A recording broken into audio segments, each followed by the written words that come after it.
Sometimes I get so focused on the future that I'm not present, right? That I'm not thinking about right now and enjoying right now and celebrating some of the things that like most people should celebrate. I think that you can get distracted by the future and not have as much appreciation for where you are.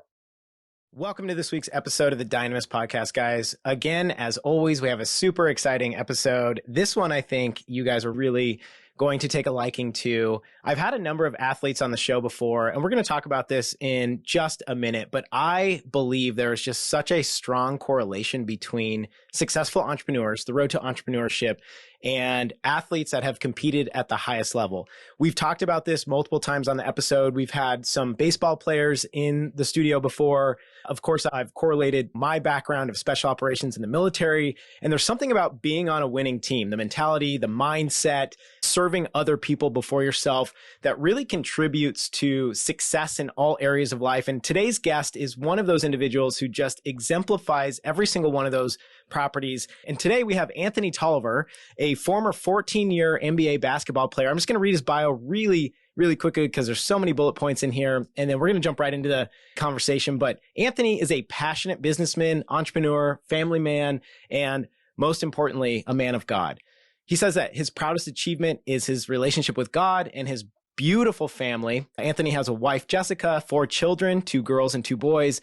Anthony has always been an entrepreneur his whole life. Starting a business has just been in his DNA. From a young age, he was mowing lawns and he had a car detailing business. He went on later to graduate from Creighton University on a basketball scholarship with a bachelor's degree in finance. His hard work continued through his 14-year MBA career, also being chosen as an executive board member for the NBPA 8 of those years. In the past 13 years, he has specifically focused on real estate and seed funding. His business ventures range across many sectors, including tech, media, retail, direct-to-consumer software, e-commerce, group fitness, and many more. Anthony is a highly sought-after speaker with a mission to spread financial literacy and encourage people to pursue their dreams. And in 2021, Anthony also contributed to his first book, The Foundation of Financial Excellence, with author Ryan Shatner. Now, here's what's crazy, okay? When you meet Anthony, I was fortunate enough to meet Anthony in person. We met at a GoBundance event in Dallas, and him and my stepdad, or as I call him, my bonus dad, Ernie, ended up getting paired up together in a pod. And in these pods, we do just brutal accountability. We share these things called one sheets, and it's just this complete vulnerable, take your clothes off and stand in a room and look at each other of what is your giving like? What is your relationship with your wife like? What are you pursuing? What does your business look like? And they just hit it off. And Ernie, my bonus dad's name is Ernie, he just kept pulling me over. He's like, Timothy, he's like, I want you to come meet Anthony. I want you to talk to Anthony. And when you meet Anthony, he's just this charismatic, larger than life presence. He's 6'8", he's got this dominating presence, and you shake this man's hand and you just meet individuals every once in a while and you just feel their heart through their handshake. And just the presence of God just flows through you. And it's just such a gift. And I'm really excited to dig into where that comes from and how that carries over to all parts of your life. So I'm just really excited to have you here. And looking at your resume, and then I'm going to shut up and let you talk, but looking at your resume here, this is a impressive resume. You have a lot of bullet points here. And what's cool about you and talking with you and interacting, you and I have looked at a business deal together. You're just getting started. Like, I look at this resume for you and I'm like, oh, this is like the intro to the book. And you're about to go write this incredible novel. And you just know that's true without having any further testimony. And that is you. Like, you're just getting started. Where does that come from? Yeah, that's a loaded question. Where does it come from? Everything that I've become as a man, the foundation has been through my mother's upbringing. So I grew up single mom, a relationship with my dad, but in the household, it was my mom, myself, and 2 of my sisters. And so how I've carried myself throughout these years and how I've just continued to try to impact others, it's all been through the lens of trying to do what my mom did while she was here. And so unfortunately, I lost my mom back in 2008. But ever since then, I've been on a mission to make her proud, also to try to impact people's lives like she did while she was here. Well, it is evident at the job she did in instilling those values in you because, I never met your mother, but I can just see that you just live up to those principles so full and so well. And a lot of that comes from you and having the discipline of maintaining those principles day in and day out. But that example, we have to be shown that example. And you were very lucky that you had a mom that could show you that way and introduce you to Christ and just show you how to be loving and giving. And that is a huge blessing. The more we give, the more we receive. Man, what a catapult for you in the early years of your life, having a mother like that. Absolutely. When she passed, I was 23 years old, and I felt shortchanged, to be completely frank. I didn't think that that was fair. I didn't think that it was long enough. I didn't think that I was prepared, right, to go on with life without her. But what I realized very quickly is that in those 23 years, I had more experience with her than most people have with their parents in their entire life. She taught me enough in those 23 years to prepare me for the rest of my life. So looking back, I'm like, hey, she did her job. She made impact while she was here with lots and lots of people. And for me personally, she set the foundation. And now it's my job to build upon it. And so hopefully, whenever my time comes, my kids are able to take that foundation from Donna Lewis, and now they can build upon it from there. Yeah, that's amazing. And that's the next question that I was going to ask you is how intentional are you being about handing that down to your kids, those giftings that you inherited from your mom? And it sounds like that's exactly what you're focusing on doing. So pretty cool. Well, let's dig in. We have so much to cover here. Let's start in a little bit of an unconventional place. I want to talk about college right off the bat. So you grew up in Springfield, Missouri, and you played basketball through high school. And I've heard you say this over and over again. You weren't the best player on the team. I'm sure you're sick of beating that drum, but you knew your role very well. And your ability to have that self-awareness led you to being in a position where you were absolutely influential in helping that team's success because you had enough self-awareness to stay in your role. And that catapulted you into a college athlete career. So you ended up at Creighton, a very good university. And here's my first question for you. Okay. A lot of student athletes are more than happy with getting a communications degree while they're there balling, playing football, basketball, whatever. Show up, get a communications degree. You chose finance. And I'm not trying to make a dig on communications degree or anything like that, but I'm very curious. What led you to make that choice? Because as a student athlete, I was never a student athlete, but I have a number of friends who were. And the general public, I would say, has literally no awareness of the workload associated with being a student athlete, the expectations that are on you, your timelines, your training, where you're expected to be at what time and how often you're supposed to show up, and summer breaks are cut short. And on top of that, finance is not an easy major. So what led you to make that choice to take on that extra work when you could have easily just chosen a less intensive degree? Well, I guess I'll give you a different perspective because I actually originally went to Creighton as a pre-med student. So finance was almost like a step down. So I originally wanted to be a doctor. I wanted to be a pediatrician. It was actually a huge reason why I chose Creighton because of their pre-med education that they had, thinking, hey, it's great. They have an awesome med school there. I can go there. If I don't play basketball long term, I could just go straight to Creighton and go through their program. And so a couple years into my college career, I realized like, okay, I can make some money playing basketball. The NBA was always my goal, even going back to being 5 years old. But I had a backup plan, right? And my backup plan was I was going to be a doctor. And once I started realizing where I was with basketball and where I could be in the following years, I realized very quickly, I said, I'm going to be playing basketball for a while after I get done with college. So instead of doing pre-med, going and playing basketball for whatever, 5, 10, 15 years, whoever knows how long, then trying to come back and then become a doctor so many years later, I need to actually dive deeper into these numbers, right? Into finance, because if I am blessed to achieve my goals, I'm going to have more money than my family's ever seen. I was always a math guy, I was always a numbers guy. So I was like, well, why not use the gifts that God's given me and go get a degree in something that I'm already pretty naturally talented in? And so that was the decision. I could have done marketing. I could have done all these other just kind of general business degrees. And I was like, no, I want to dive into the numbers and really get good with analyzing business with finance and stuff. So that's where it came from. It is a hard degree, but to me, it was almost like a step down from where I started college. Well, and that's just such a perfect representation of perspective, right? Like I'm looking at it through the lens of every single other athlete where all of their eggs are strictly on the sport. For them, they can't see past their nose in the sport they're doing, and they're going to go in the first round and make billions of dollars. And you were very practical. And so for you, I'm looking at your experience through the perspective of every other person that I'm assuming you had, but in reality, you're like, oh, let me take the easier path, quote unquote, easier into finance because God's opening up this other door for me. And what really I'm hearing as well is awareness, like the profound amount of awareness you had at a young age. I don't know if anybody has ever told you that, but that is a gifting that is very unique. Most people in college, especially without fully formed brains, have no ability to have that level of self-awareness to look into the future and say, where am I today? Where do I want to be? What is the pathway to get there? And what tools am I going to need when I get there? And for you to have that profound awareness, to take a step back and say, let me dive in because really I'm here to give and bless my family with my giftings.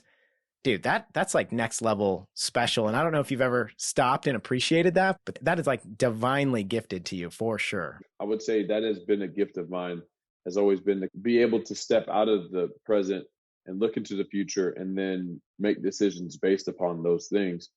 That's a positive in a lot of different ways, but it's also negative because sometimes I get so focused on the future that I'm not present, right? That I'm not thinking about right now and enjoying right now and celebrating some of the things that like most people should celebrate. And so I think that's where it becomes like, it's a good thing. It's a great thing to think about the future. But like I said, if you don't have that good balance, I think that you can get distracted by the future and not have as much appreciation for where you are.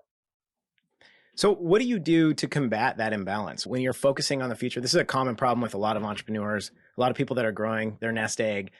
There's a famous quote that it's like when you're shooting for the moon or something like that, you fail to see the flowers at your feet. What do you implement? How do you keep yourself in check to stay in the present? It's literally a daily check, personal check. It's something that I have to do for and with myself because I'm a visionary. I'm a guy who's always thinking of what's next. How can I maximize what is here and what can I maximize for the future? How can I grow the businesses that I'm a part of? How can I advance my family? About life insurance and about this, like always, that's all future stuff, which is where I'm naturally gifted. I'm naturally gifted in thinking about the future. The daily checks have to come into, okay, what am I going to do today to like rest? What am I going to do today to let my wife know that I love her today?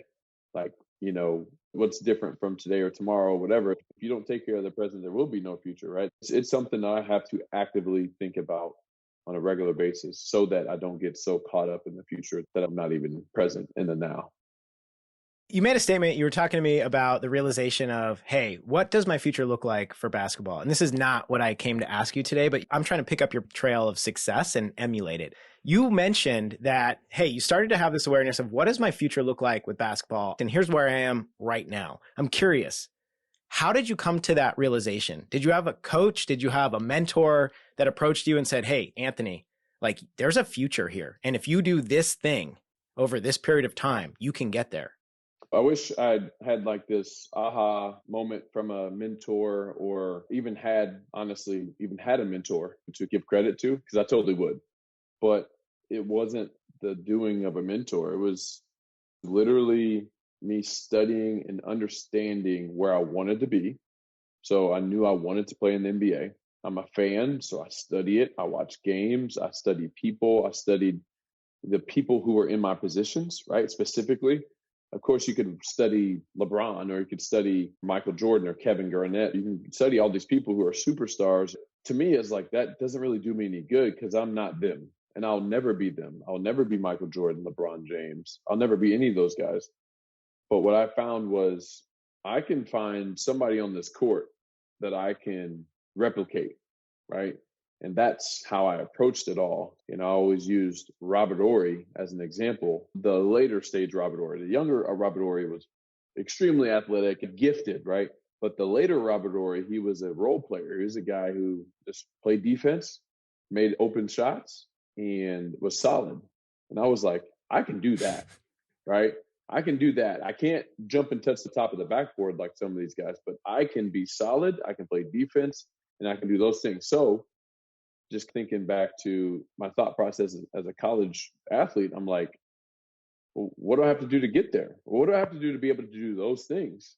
To me, it was simple. It was like, if I can replicate what he's doing currently, then I can play in the NBA, right? So it became about that. It became about studying, and I became obsessed with studying specific people, right? The guys who are role players, not the superstars, the role players, because I knew I wasn't naturally blessed with the physicality that some of these superstars had. So that's what it became about. It wasn't about anything else, but just studying and preparing as if that was my ultimate goal. Everybody wants to be Michael Jordan, LeBron James, and those guys. I think I could give two craps about any of the superstars. I wanted to be Robert Ory. I wanted to be Bruce Bowen. I wanted to be those guys because I knew that was actually achievable. It was a dream, but it was a dream that I knew I could get to. It was something I knew I could achieve, which gave me even that much more confidence. This is like for sure a superpower for you is supreme self-awareness. Like having an ego in check and self-awareness enough to know where you can execute in a role. It seems like the most successful people in any venture of life are supremely self-aware. And you just identified what are your strengths, what are your weaknesses, and let's live in reality and how can I execute. What's amazing about you is you figured it out. You just found a way. And in case people aren't aware, you went undrafted into the NBA. Is that correct? Yep, undrafted. You went undrafted and from there went on to spend 14 years in the league. 14 years. That is like earth shattering. You made a comment about not being jealous of these superstars' big multi-million-dollar contracts. And the comment you made is that those gifts, they're not for you. They're for those individuals. And you mentioned having self-awareness in that pursuit of like, those aren't my giftings, mine are coming. That's not for me. And to like curb that jealousy, right? To like really be grateful and in gratitude of where you're sitting at the moment. And that awareness leads to success. And my question for you is that most people that would leave college, a rather successful college career, go undrafted into the NBA, most people just assume, well, I guess I'm not good enough. I guess this path isn't for me. How did you discern that you needed to stay the course to keep pursuing that path that you knew was for you, even though it wasn't evident and there was roadblocks and hurdles that you had to overcome to get there? It was just a faith journey, to tell you the complete truth. At that point, once you don't get drafted, you have a decision to make. Just like every single time I got released or cut, you have a decision to make. It's really simple. And I saw a lot of guys over the 15 years, 14 years, whatever, that I played. I saw a lot of guys make a decision to say, I'm done, right?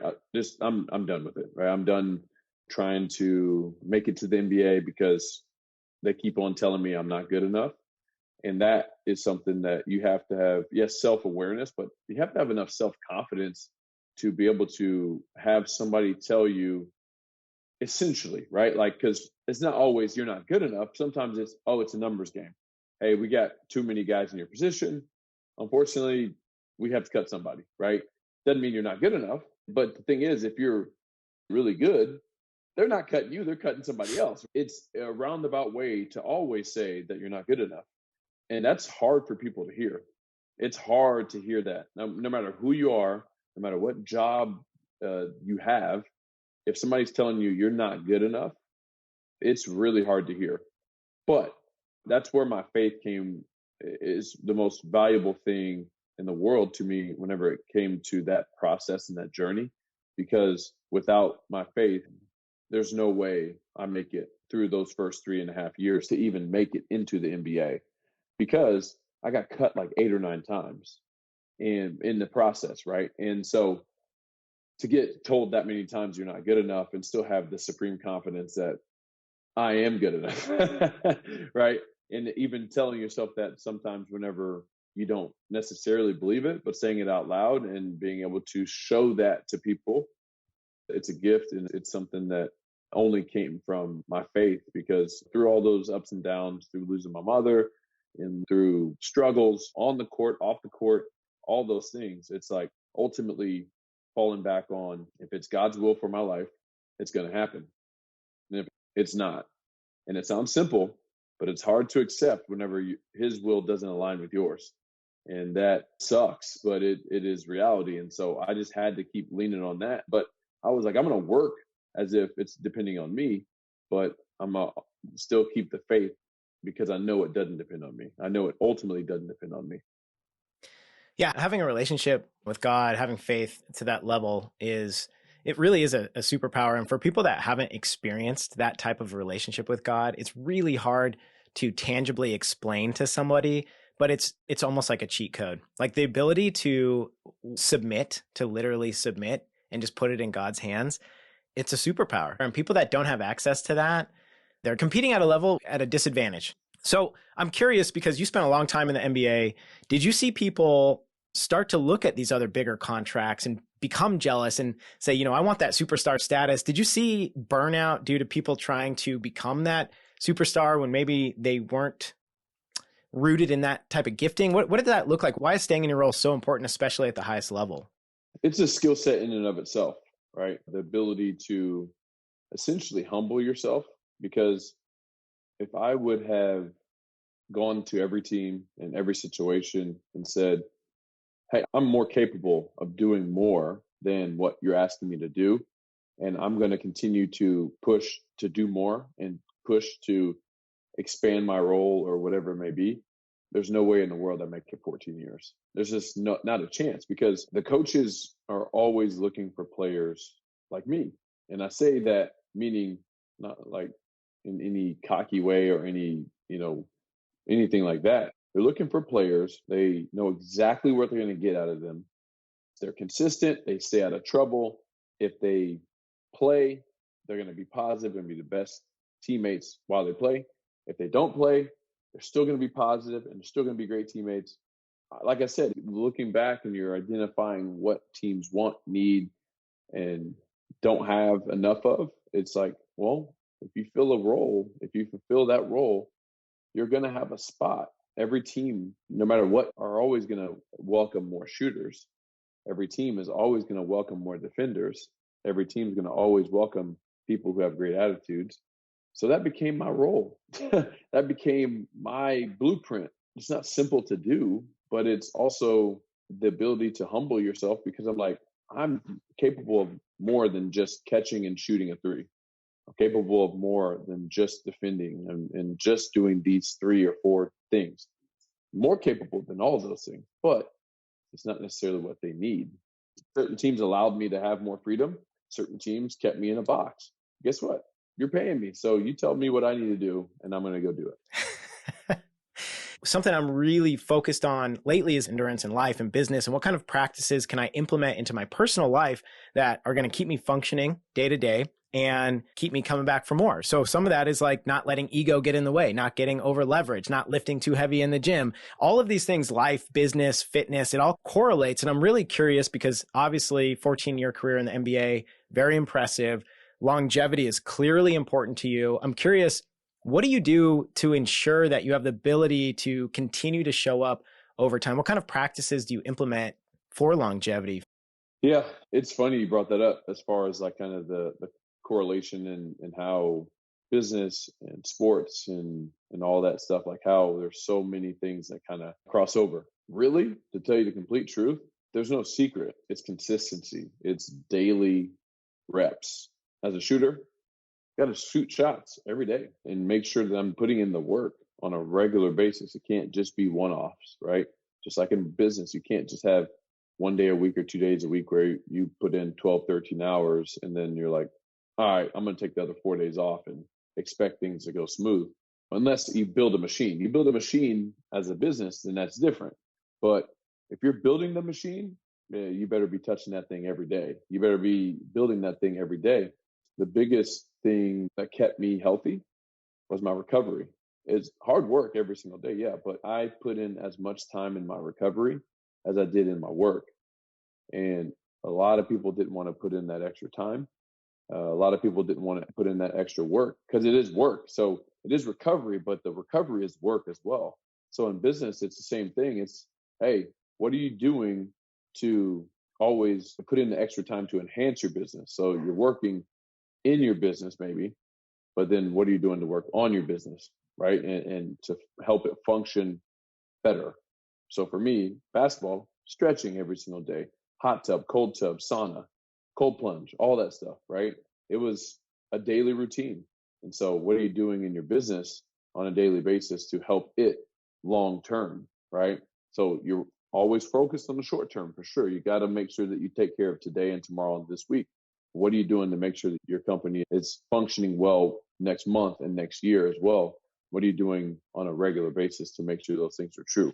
So there's a lot of correlation. There's a lot of things that kind of go along the same path. It's just daily work, man, and daily recovery / maintenance, right? So same thing in business. Just out of curiosity, and a little bit off topic here, I'm recently nerding out on some biohacking, right? Like supplements and sauna and cold plunge. At the height of your career, when you were really focused on recovery, what did like a day look like? Can you just give us like a quick view of that routine? Yeah. So one of the things that I did a lot of was contrast. So I did hot tub and cold tub, like going back and forth, whatever, a minute or two each, going back and forth like 5-6 times, right? And it was the best refresher of all time for me. Just allowed my body to get that shock, right? And then do a lot of flush with the cold and then go back into the warm and then stretching, massaging, probably once or maybe even twice a week during the season. I would get massage. But then honestly, the thing that kept me more healthy than anything was it wasn't like PT. I call them body specialists. And what they are is they're basically just people who understand the body at a level to where they know what your body's supposed to do. They know the functionality of it. Now, my body functions different than yours because I'm different than you. But a body specialist is going to learn your body, and then they're going to learn how to best make your body function at its highest levels. For example, my quads are really tight, both of them. But if I had one that was way tighter than the other, that's a problem. That's imbalance. So it was always about balancing out my body. So if I can balance out my body, even in my tightness, if it's tight on the left side, but not tight on the right side, well, I need to loosen up the left side so it can be equal. So it was just always about staying equal, keeping my hips steady and straight, keeping all my muscles in balance. And that's what ultimately got me 14 years of playing professional basketball. Twisted my ankle one time in 14 years. I did have 2 slight knee tears, but I was never out for more than 7 weeks. Wow. Never had one surgery. So not one knife touched my body during my professional career. I did have 1 foot surgery in college, but that's it. That's my only surgery. Wow. But it was because of just having that balance and having the consistency. You look at these elite athletes, Tom Brady, Patrick Mahomes, I forget the name of the Vikings quarterback. Kirk Cousins. Yeah, Kirk Cousins. All of these guys, they're doing the exact same thing. Exactly what you're saying. They're spending almost as much time, more time on recovery as their craft. And they have these specialists, just like you're talking about, that come in, know their bodies. They're in the cold tubs. And that's really the key to longevity. And success is like, how long can you play the game? Yep. I want to talk about some of your investing psychology, the sentiment behind it. Have you ever read the book, The Psychology of Money? Absolutely. Multiple times. It's a great book, right? So I was listening to Tim Ferriss. A friend of mine sent me this episode recently, and he was interviewing the author of The Psychology of Money. And this author has been working on a project with pro athletes, really focusing on developing generational wealth patterns for pro athletes, and specifically with the NBA. And I forget the statistic, but he mentioned something like an NBA kid gets drafted at 19, goes and plays basketball, and within 4 years of leaving the NBA is completely bankrupt. And they were trying to dig into why is this happening? And one of the players made a comment to this author that he mentions in the podcast, and he says, it's not just like we are these superstars that have no social debt or obligation. Like, we came from a community that oftentimes they have never experienced, seen, touched, felt money on this level. And it wasn't just me getting to the league and getting these contracts. It was my auntie that drive me to practice. It was my mom who worked 2 jobs to get me there. And when we make it to the league, we're going bankrupt because we are essentially paying back that social debt to a community, and we don't have any education of how to manage that fiscal responsibility. And so it's not just, yes, there is some like buying cars and jewelry and things like that, but there's this like unspoken social debt that a lot of the outside public doesn't understand, that pressure to repay. And that's where all of these funds are allocated towards. And you had made a comment that I had listened to on an interview. You said, when you first started making decent money in the NBA, you had this realization that this probably wasn't forever. And your instinct was to go buy rental properties. And I'm just curious, where did that come from? That is just so contrarian to the average player. How did you have that realization? Just like you said, I was undrafted. Even when I first started playing and first started like maybe having a little bit what you call success, which is making a team, you start getting paychecks. I stayed in that I have no clue if I'm going to be here tomorrow type of attitude, which because the first couple of years, that was reality. It was, I don't know if I'm going to be here next week, tomorrow. I could get cut today. That's where that came from. And it just never left. Even after signing a fully guaranteed contract, I kept those same habits where I really just continued to look and think about the future and was always thinking, okay, well, if this is my last year playing basketball, I will at least have this many rental properties and this many businesses that I've started at that point, whatever year it was. If it's year 1, year 3, year 5, each year I approached it like, okay, by the end of the season, if this is my last year playing, then I'm going to at least have 10 rental properties and 3 startups and 5 private equity companies that I've invested in. And so it just became a game, but it was like a game. Like each year, what type of assets can I accumulate so that if this is my last year, this is what I got, right? And I have a nest egg that I can lean on so that the next phase of my life, I'm not leaving the NBA with nothing. And I was like, I refuse to do that. I refuse to leave the NBA without a significant portfolio to show for it. And so I was blessed to not get drafted, which kept me on my toes and kept me in the same mindset that I've changed that mindset now. But for the years I was playing, it was all about, hey, wealth preservation and wealth creation at the same time. Like, hey, I want to preserve, but also want to grow because I want to grow this pot. I want to make sure that I'm able to pass down not just money, obviously, but businesses and LLCs to my families, right? Like to my kids and stuff like that. So that's what it became. And that's why I was able to do it. So after 14 years of doing that, I leave the NBA. And now all of a sudden I look back, I'm like, I'm in really good shape. That's just such profound foresight that you had. And it's just very contrarian to everybody else. I mean, it is a divine gift, I'm telling you, that you had that foresight, because I've listened to you talk about the altruism of your investments, of how you're trying to bless your community, your circle, your friends, your family, to not give them a handout, but bring them in on opportunities and teach them, inspire them to grow. It's the premise of your book for inspiring a younger generation. I believe it's tailored towards like college athletes. Is that correct? Yep. But it's something that I think everybody can learn some tidbits from. But yeah, it's mainly talking to college athletes.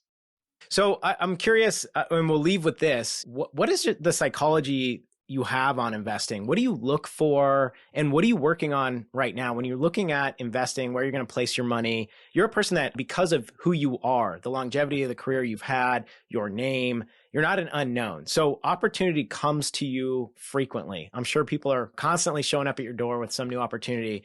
What's the psychology that you go forth into these investments with? How are you looking at them? What are you looking for? And what is the ultimate goal? Yeah, so my answer to that would be much different from 5 years ago, 10 years ago. When I was playing, I was in growth mode. It was all about growth. It was all about, like I said, just how much can I amass over these years that I play? Meaning like not about a number, right? Not about money, but assets, right? Like how many assets can I accumulate over the years and how can I grow this pot for my family and everything else? Now, much different. My family is doing really well. We're financially free by every stretch of the imagination. And It's now almost exclusively all I care about is impact. When it comes to doing deals, it's like, well, can the deal be something that is focused on making money? Well, sure. But the money's going to have a purpose. So I helped start a fishing company. This would have been almost 13 years ago, which has no kingdom impact whatsoever, right? Because it's a fishing company. Like we just make fishing products, nothing too crazy. But as I've gotten older, I helped make one of my friends, my oldest friends ever. He's a millionaire now because of that company. I was way more excited that he was getting a big fat check for his family and he was able to have his wife come home from her work than I was about the money I made.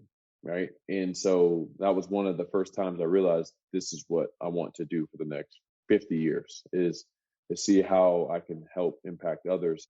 That's what I really look for is opportunities to impact people's lives. And if it's financially, great. If it's more than financially, awesome. But I just know that for me personally, as I collect more wealth and I have exits and stuff like that, of course, I want to reinvest more opportunities to make more money, right? Like that's great. But it's not like we need it for us to live any better life. I don't imagine we could live a better life than we do, really. I want to be a vessel. And so, God, what do you want us to do with this, essentially? And just being in that position, it's just amazing, amazing opportunity to do so. Well, just really quick, one of the biggest things I'm working on right now is an insurance deal for the NBA. And so I'm trying to get life insurance for every player. It met all my criteria, right? It met all my criteria of impacting people. I love to help people. I love to make money. I love to help people make money. So that's where I put my time. Anything that kind of meets that criteria. Wow. And I think that's the most perfect ending we could possibly land on for this podcast. What an incredibly powerful message. You're quite literally just acting as a vessel for all of these blessings to flow through you. That's really special that you're paying attention and listening to that. Where can people get in touch with you?